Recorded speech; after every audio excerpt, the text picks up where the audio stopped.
Hello, this is Don Mitchell. Welcome back to Disciple, the book that gives you 60 experiences of drawing closer to God, fulfilling more of His purposes in your life. Purposes that were created long before you were born or even the world was created.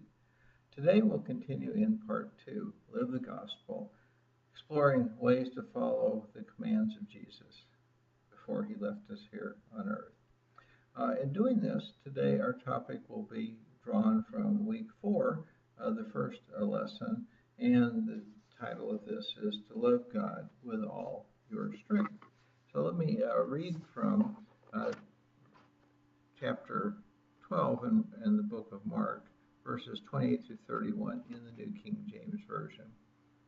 Then one of the scribes came, and having heard them reasoning together, perceiving that he had answered them all well, asked him, "What is the first commandment of all?"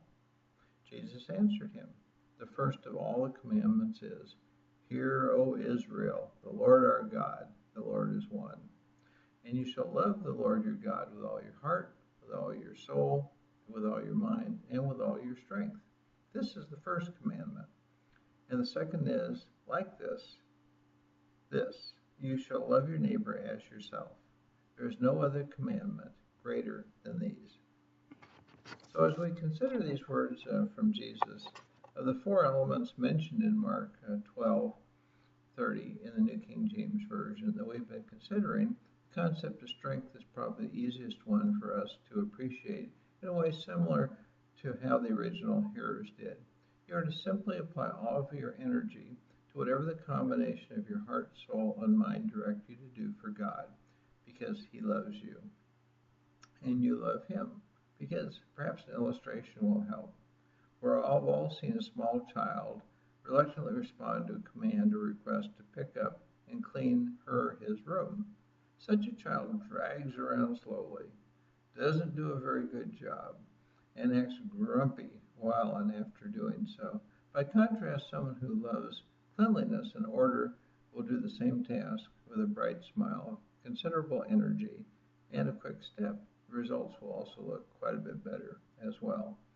Someone who has made such a willing commitment to God and His purpose is also likely to have worked on increasing his or her strength so that more can be accomplished.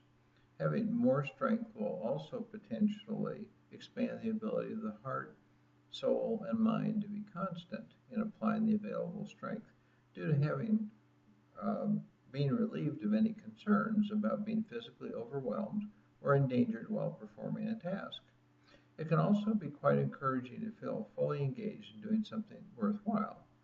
Having applied all of one's strength to a task is also helpful for concentrating attention and creating a happy sense of fulfillment related to having done one's best.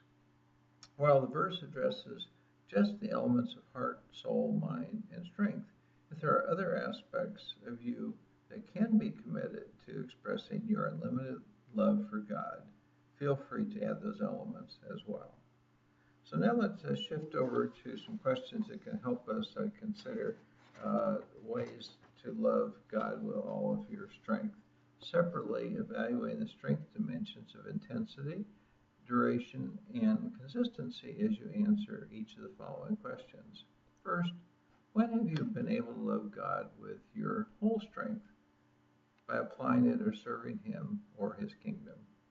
Second, what lessons have such experiences provided for loving with and applying more strength? Third, how has God also expanded your strength for doing specific tasks? Fourth, what are the lessons from these experiences for further expanding your strength?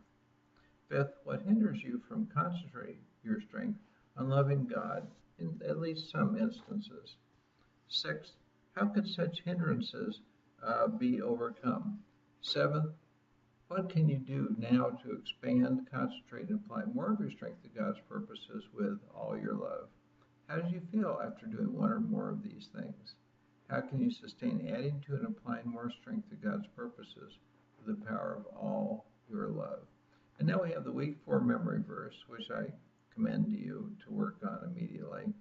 Inasmuch as you did it to one of the least of these, my brethren, you did it to me.